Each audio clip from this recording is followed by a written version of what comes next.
Hey gang, Diana Trout here. Welcome to my studio and to my video in collaboration with the Creative Arts Collaboration hashtag CAC Summer Flowers.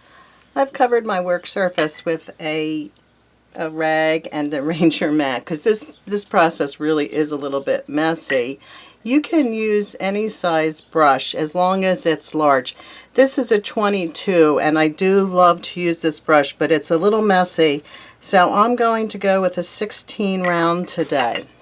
This is the palette I made up my live stream that I will link up in the corner there, and I am going to take a very wet brush here. I have a brush just loaded with water, and I'm dipping it into these really drippy watercolors. And I have my board, well, there's my first drip. I have my board and my second drip. Now that one didn't run all the way, as you can see, so all I need to do is take some more water and transfer it right there. And I have a small bud there.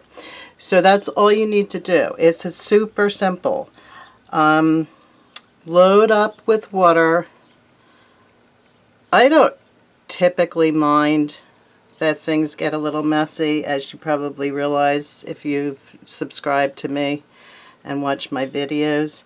But I know that's not everybody's taste. So if you want to try to be neat, the way to control this is to put a little blob on there, then come out with that wet brush and let it drip right in. Okay? You'll know if it's not running, it's because you don't have enough water in your brush. Once again, that just sort of went. I'm going to speed this up and make a whole bunch, a field of flowers on this paper.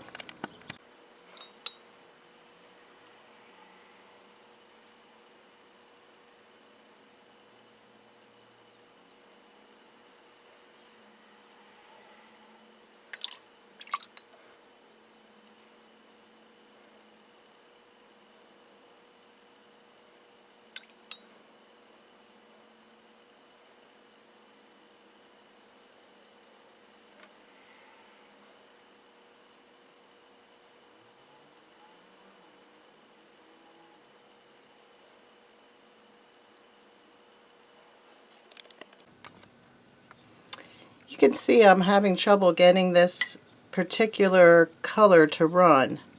I just accidentally dripped some clear water on it and it ran immediately. So if you are having that problem, just drip some clear water there and it'll run. And any more colors that you add will follow that path.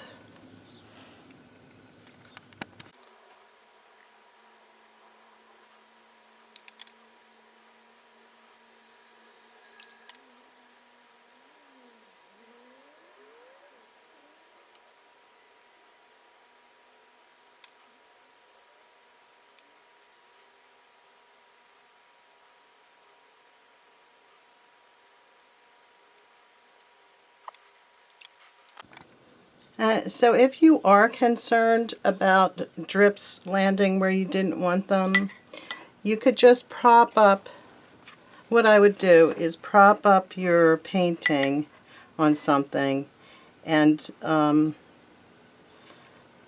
going to make sure that this one won't drip. And put the color there and say, oh, didn't drip.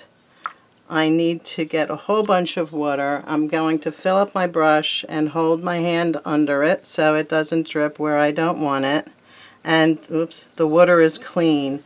And if you do get a little bit of water or color somewhere you don't want it, just blot it up. I would say that try to just go with the flow with this. It's a really great process technique. In other words, it's not something that, it's better if you don't have a ton of control, but you know how that goes. We're all different and we like to work in different ways.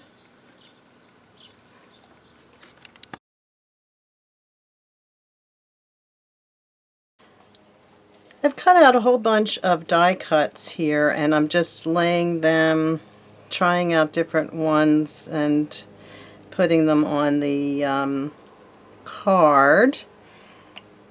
And I did want to bring a little green up. I use those border dies. I'll link things below. You can use whatever you have. I did use some border dies from Paper Smooches, and just laid them on the bottom. I'm going to trim them off in a sec. And now I'm just layering up a bunch of flowers, just using a little white glue. And I'll link all this stuff at the bottom underneath the video. I think I can get another green piece here. As far as I'm concerned, it's all about layers. I'm just going to go ahead and mount this on the front of a piece of folded heavyweight cardstock. Once again, if you want any of these supplies, exact supplies, I'll list them below. And I'm looking at, you know, people usually put sentiments on cards, and